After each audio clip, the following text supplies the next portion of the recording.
I was made aware in the text of Mr. Tamborelli of the notion of the past of his time, that this was breaking up.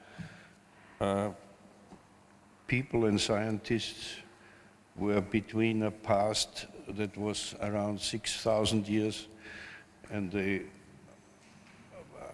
other informations were dealing with millions of years that the past lasted. Now, I think that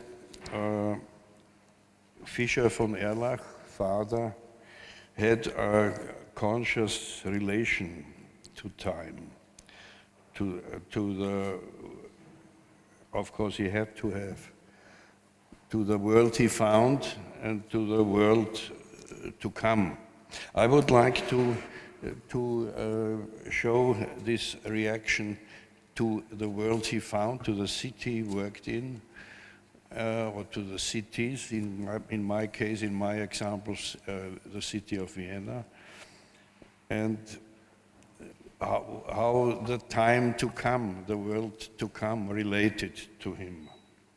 And also some differences and counterpositions to his son, or of his son towards the father, and of Johann Bernhard, the father's relations to Lucas von Hildebrand. I start with a new picture. It's in another proportion because it's very close, taken in a close distance. But what is peculiar about it is its position in the city. Oh, sorry.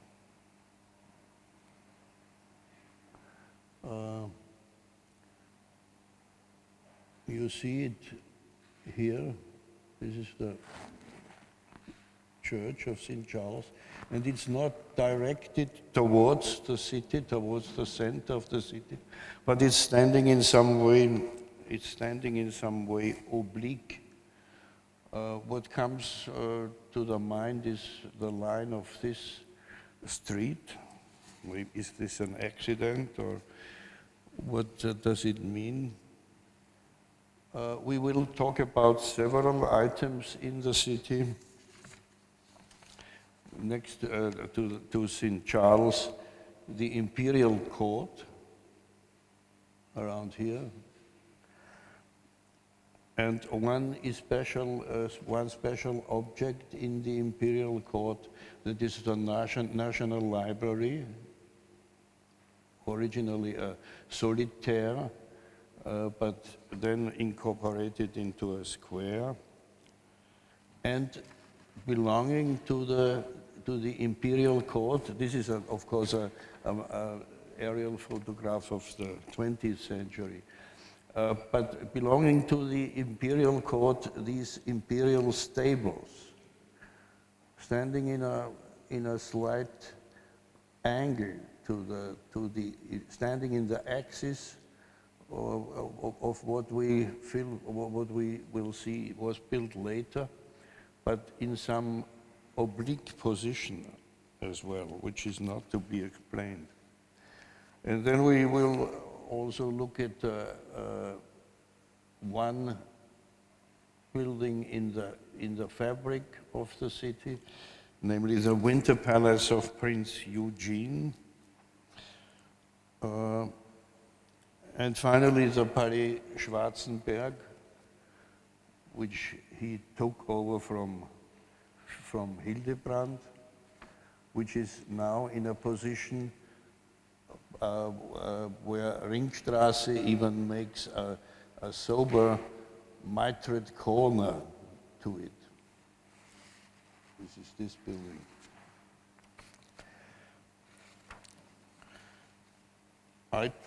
This is not to the north, this building. The lane I mentioned before is this one, And in fact, if we go to the end, to the vista of this street, I don't know, do you see this point now? Yeah, okay. Is St. Charles. So obviously this is the reason why it is directed in this direction. This is the fortress of Vienna, now again to the north, in the year 1802. At 1802, the fortress was already perfect, but it wasn't needed anymore. The danger of the Turkish sieges, this is the last Turkish siege of 1683, was over already at that time, sorry. And, excuse me.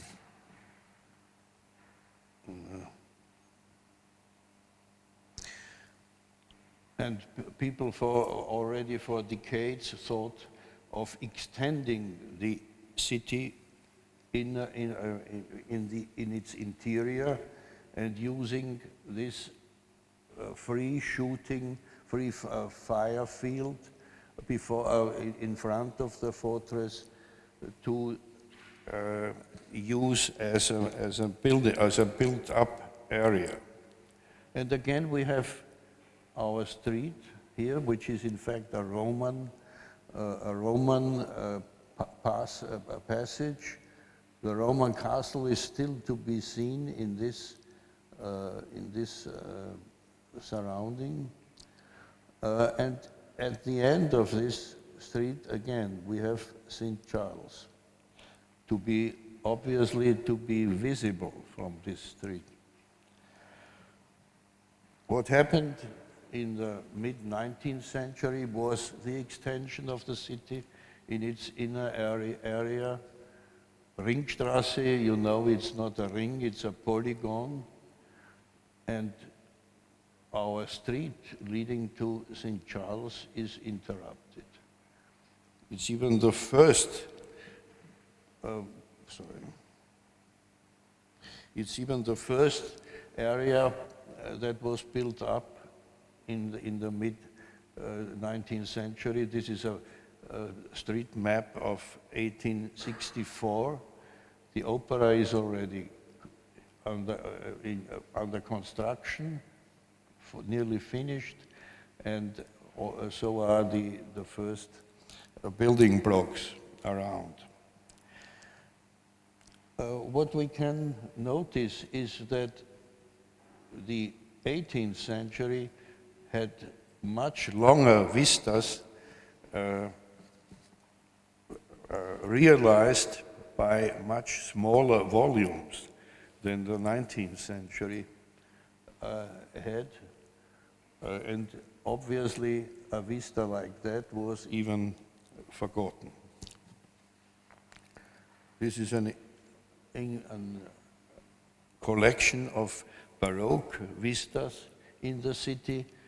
The one I just talked about is this one. Again, there are still larger distances which are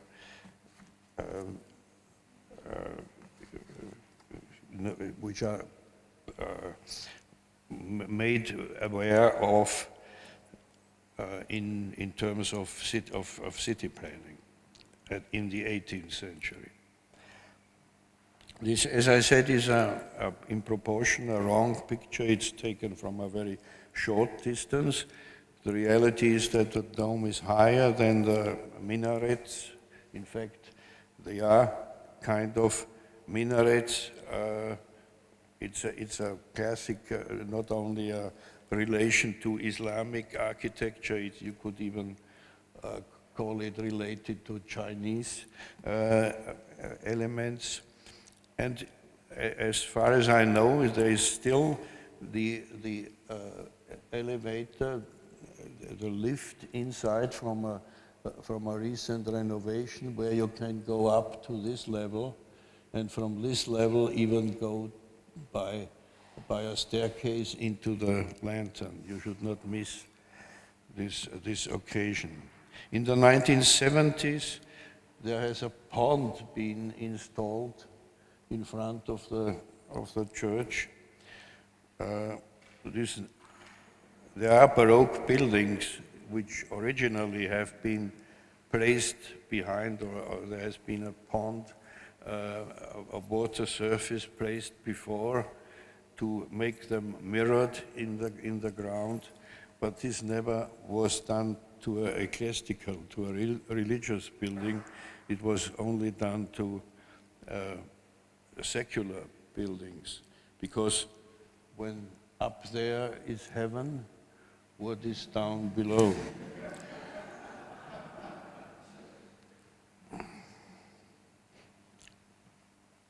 When you remember this picture when we have St. Charles here, and it's directed even to this street, and this street must be very important.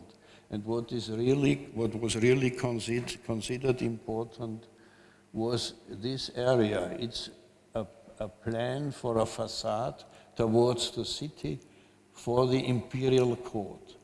The medieval core of the imperial court was this square, and all these additions were in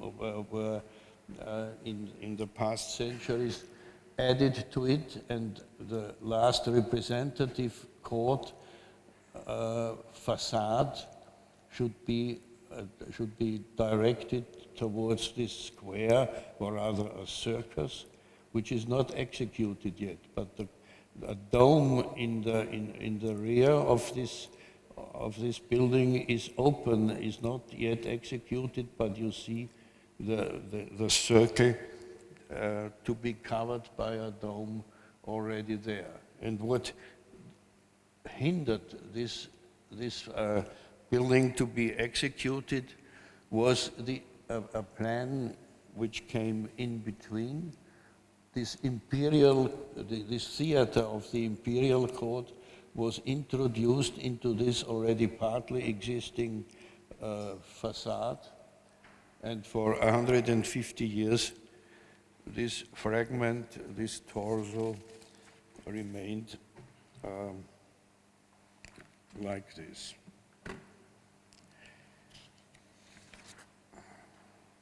Only in the late 19th century it was executed as we know it now. It's following an unknown project by the older Fischer and an existing project of the younger one, and it was, as you said, modified and realized in the 1890s. In this case, a copy of this project, which was known, of course, by etchings and so on, a copy of this project is older than the original. It's this one in Berlin, where it doesn't make any sense because it's standing on a completely rectangular square. It's a library. But the Vienna Imperial Court is a constant remodeling. You see one, as I mentioned, this is the medieval square or nearly square core of the first part of the Imperial Court, and all the rest is added later on. Anyway, a building like that is not thinkable today, especially not for an imperial court or for a building like the imperial court. Even the word Umbau in German is a word which comprises a lot of meanings that are most other languages don't have a single word that incorporates all these separate meanings.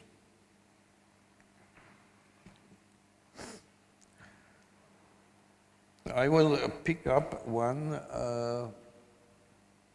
part of this scheme. This one, originally a solitaire, which is the National Library, by the Fischers, begun as many representative projects, begun by Fischer, the father, Johann Bernhard, and finally finished by his son, Joseph Emanuel.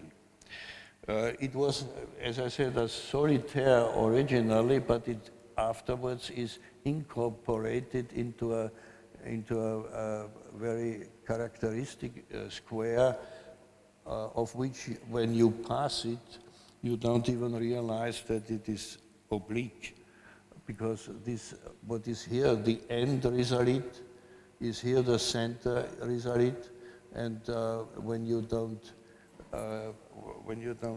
consciously look around about the dimensions, you don't even realize that it is not symmetrical. It's incorporated in a square, as I said, and this length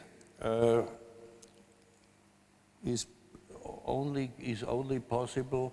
It's in this part of the building. This is the space I would like to show you now. You can only enter it from the end. It's about between 70 and 80 meters long, and is this length is accentuated in a very characteristic way. The stair originally was there. Today the stair is in this volume, and you enter it from here, and you pass these different space zones. These are galleries. These are galleries where the book stalls are accessible. And when you pass along these pairs of columns, and when you pass it, you are in this part of the building. So when you pass on here, you are in a way enclosed by this one pair of columns. Very cleverly, these pairs of columns are not at the border of this oval, but they are in some distance, so that the space when you are here is not just the oval, but its dimension goes from here to here. Originally, the original project puts the dome immediately on these parallel walls. Actually, the son has been forced to introduce a strengthening arch on both of these positions.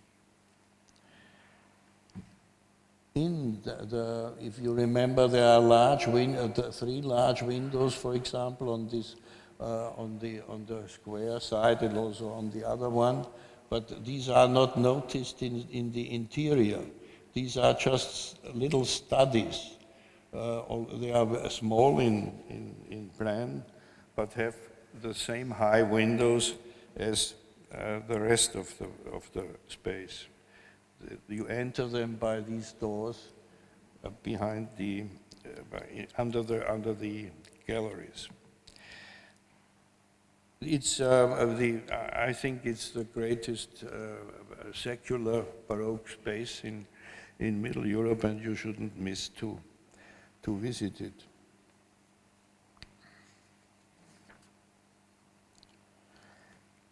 Another object is the winter palace of Prince Eugene that was started by Fischer, by the older Fischer. It was a very narrow site. This is already belonging to a later stage. There was only this width disposable for the entrance. This is the passageway, and the stair is starting here and develops from this passageway to the right and especially to the top.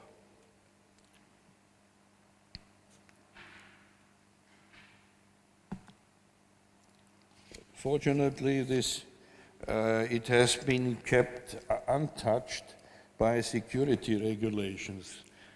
You can see that, of course, whole school classes, if they try, can fall through these railings. And I don't know how it's a museum now, how until a few years ago it was the financial ministry, and I'm not, until today do not know how they managed to keep it free from handrails along the legs of these sculptures or balustrades or whatever.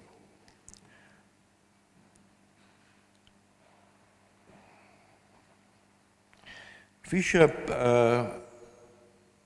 publishes this building in the Entwurf already with an extension. So obviously he claims this extension, it's to the left,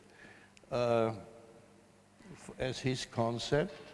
This is the original building up to here. And these 5 axes added are the first extension to the east, to the left side in that case, so that the result is again symmetrical. You had 7 axes in the beginning up to here. Then you have 5 axes with this second gate to the left. So between the gates there are 4 window axes and 3 on either side.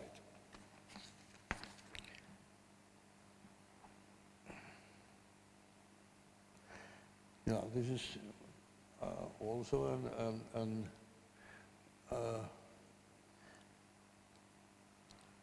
a picture, another etching of this project, and Fischer obviously claims it, although already this first extension of the whole project was done by Lucas von Hildebrand. It's interesting, Prince Eugene changed his architect from Fischer to Lucas von Hildebrand, while in a later example we will see the reverse change. This is out of a guidebook showing the second extension to the west on the right side. Again 5 axes with the gate, and the total result again symmetrical. Now here you see the 3 portions in actual dimensions, and you will not miss the fact that this extension has a much larger side, a much wider side than this had. Also, there are again only 5 axes, otherwise the symmetry would not have been achieved.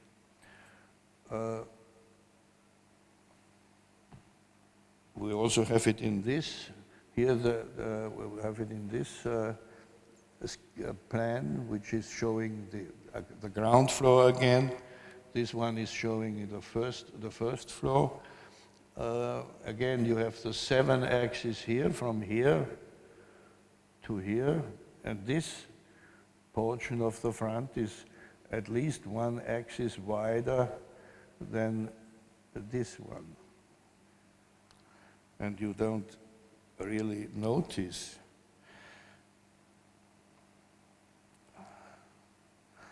Of course, what has been done is that this is the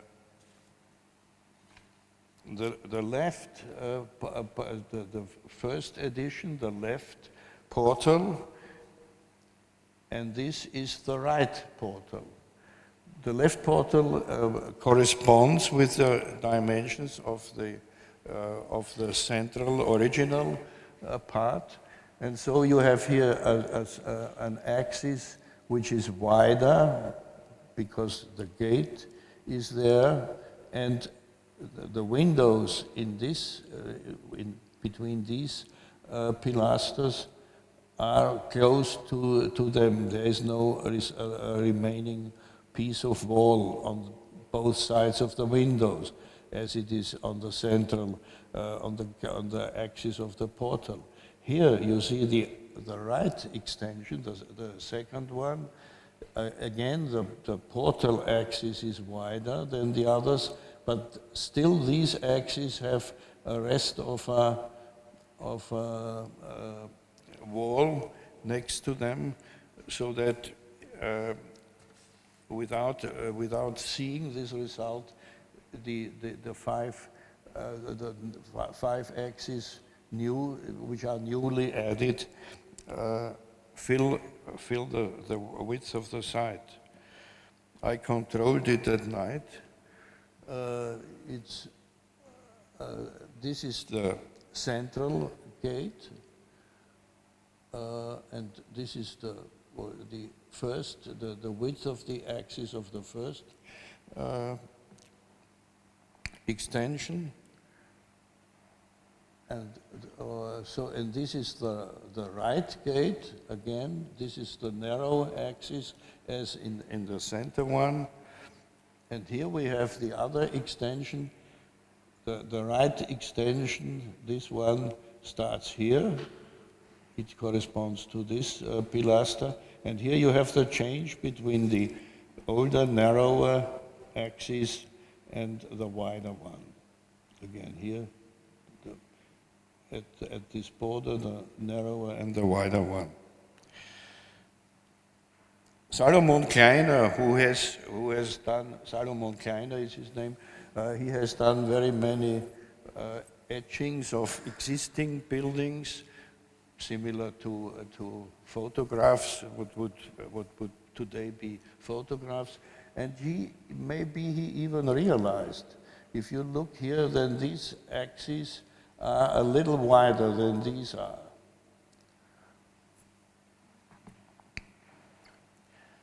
A detail is this candelabrum. It's almost absurd impression you can have. In some way it looks as if this lamp, this light fixture, was floating in the air, and what is the support seems to be suspended from it.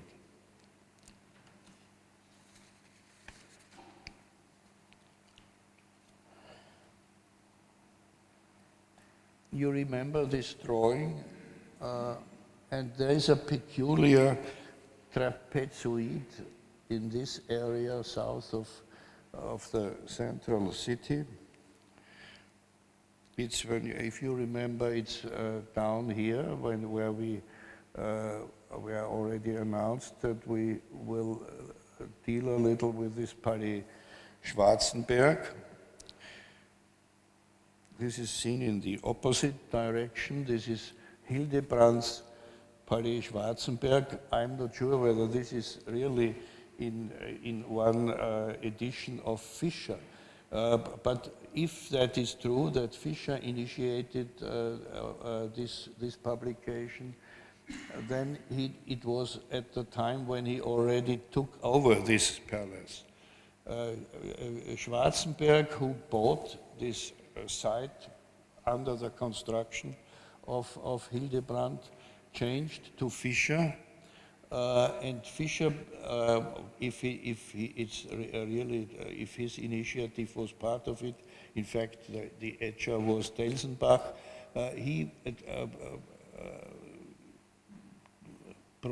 presented the plan by Hildebrand, which was not yet executed. At that time, there was only the carcass, the shell of the building existing, but the idea was there. It is a Baroque, one way of a Baroque accentuation of the center, namely reduction. He has a lower vestibule here, and you see three little windows. Those windows are just air windows for the roof volume, but these three windows correspond to the uppermost floor in the rest, and they already enter into the room of the dome.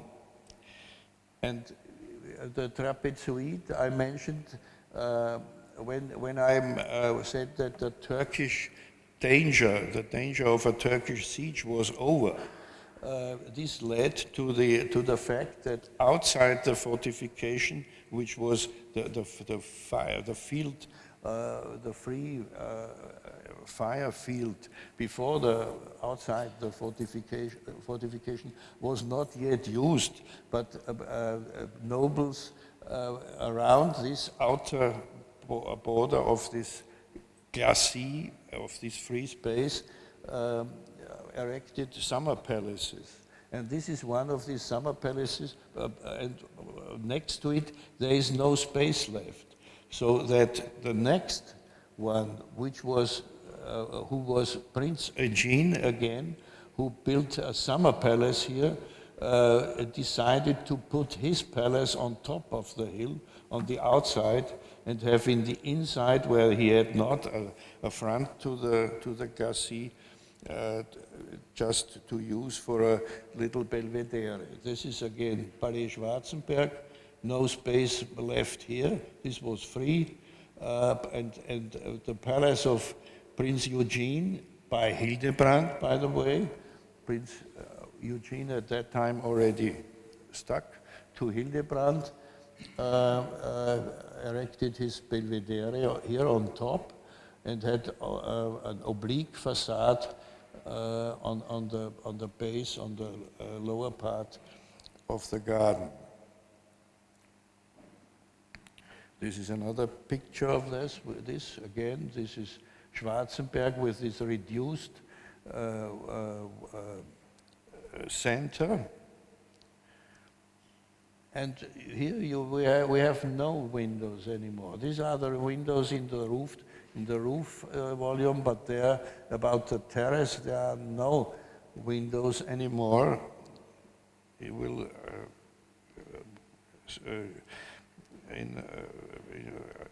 after a few pictures you will see why. I just show this in the sitting plan, the arrangement of these three trapezoidal sites and how they are used.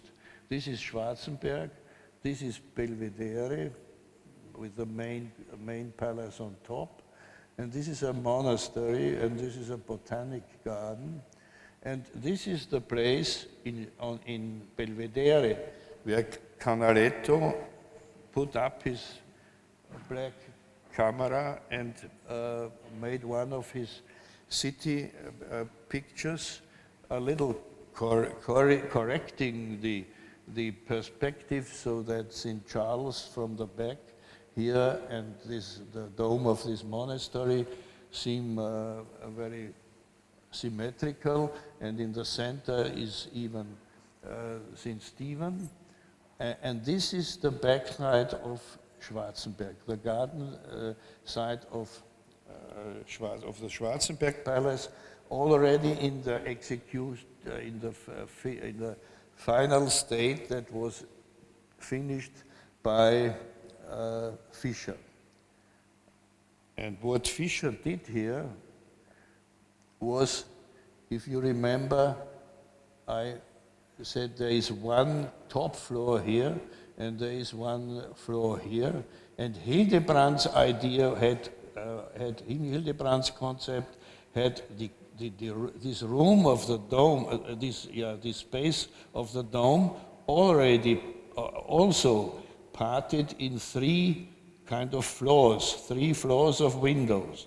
So in this, there was 3 little windows on top, like these ones, and windows like these around here, and large openings, doors on the ground. And why? Because he on the other side, as I mentioned, he would have these top windows still bringing light from the north into this space of the cupola. Fischer opened these two. He made these 2 floors of windows one, and in fact he ruined the concept of Hildebrandt. Hildebrandt had his low vestibule here and a possibility of having windows here, and also small windows here, larger ones here, and the largest openings here. Why did Fischer open these windows?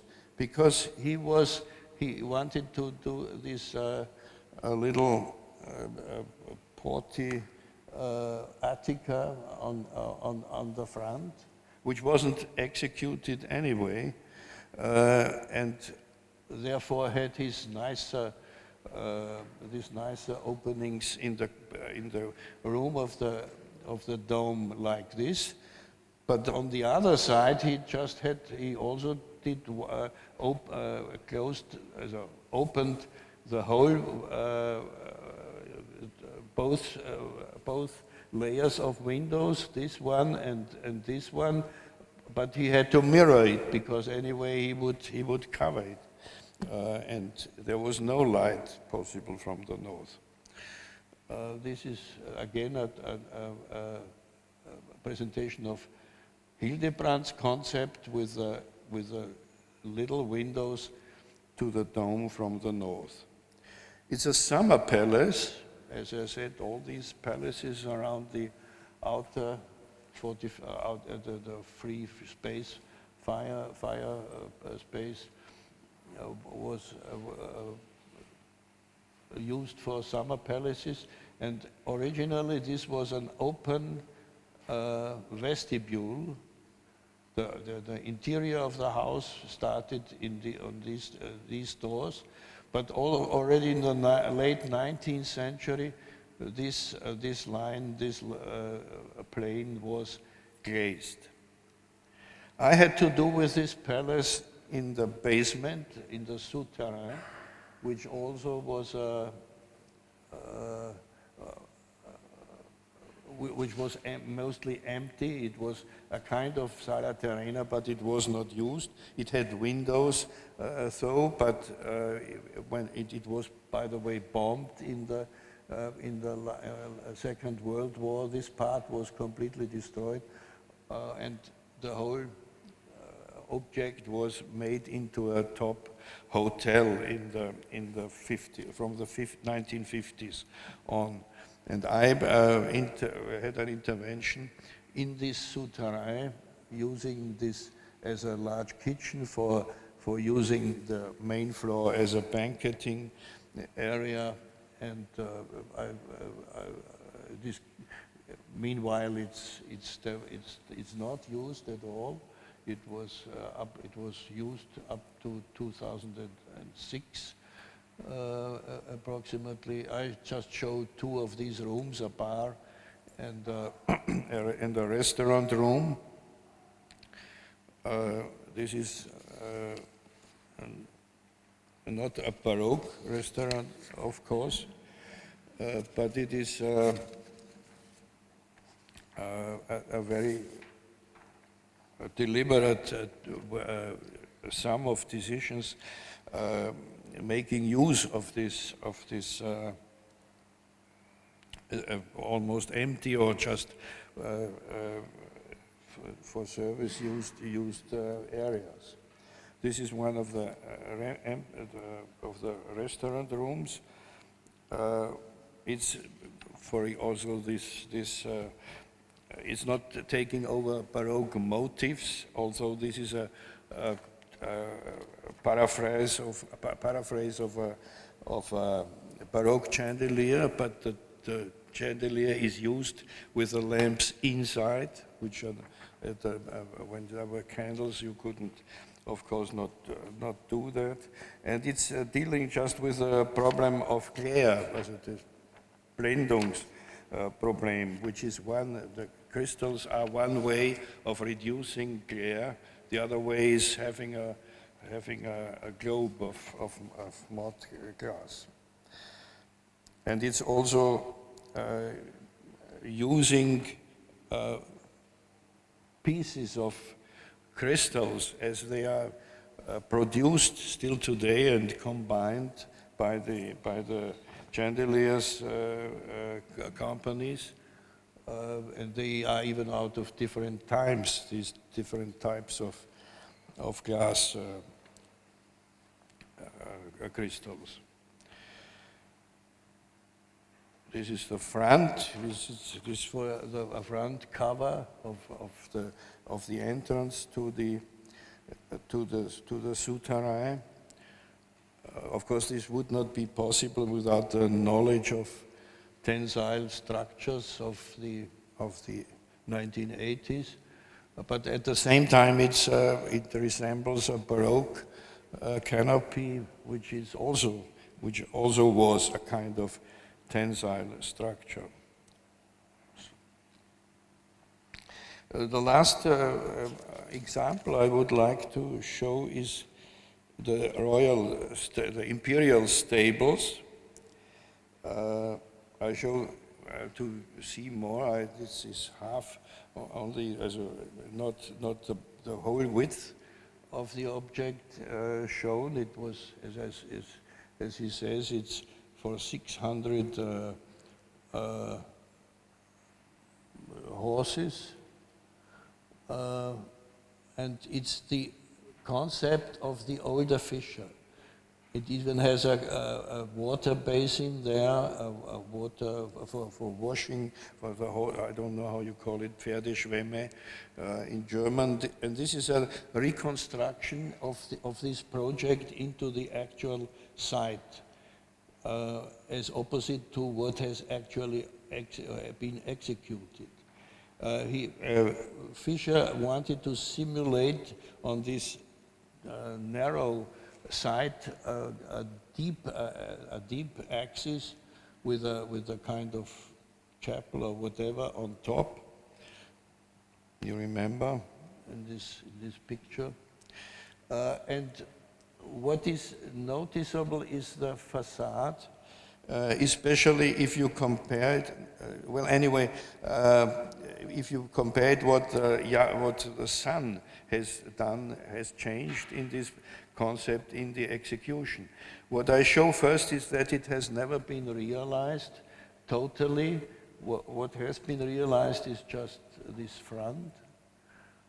You remember this is the medieval core of the imperial court, and here is shown the total width of Fischer's scheme, and this is the execution moderation of Joseph Emanuel Fischer, of the son, in a etching by Daniel Huber, who it's just taken out of his city plan. But what you see is that here there is the whole thing symmetrical, but it is combined out of different kinds and heights and width of houses.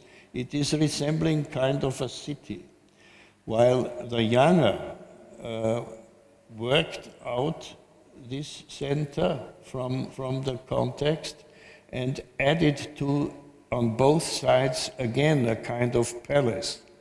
So he made the whole thing a palace consisting of 3 palaces. He had a symmetrical development also in the side parts, which was not existing in Fischer's scheme. He had, for example, gabled roofs only on these ends, and with a little tower on both sides. Later on, this tower even this tower has been removed. This is to show that this never was executed, and to show another characteristic property, that this is again is in an oblique angle to this axis. It's lying in this axis, but it's oblique. It might have been the reason for it might have been that it directed towards. No, I can't. It's very difficult to. Yeah, here. Sorry. This is the square, which is the original imperial court, and maybe it's directing rectangularly to this square. What has in later years added to is the whole system of Ringstraße, of the imperial court projected by Semper, where this half of this semicircle is missing, and this is the still existing stables, that we have seen just now, and what has been added in the in the early 1940s is this air raid defense tower, one of 6 in Vienna, and it's intentionally not in the center of this court of these barracks, but it's in the axe, again in the axe of this development. From the imperial court it looks like this. And what we have now is, this is an earlier picture shown a stage after the Napoleonic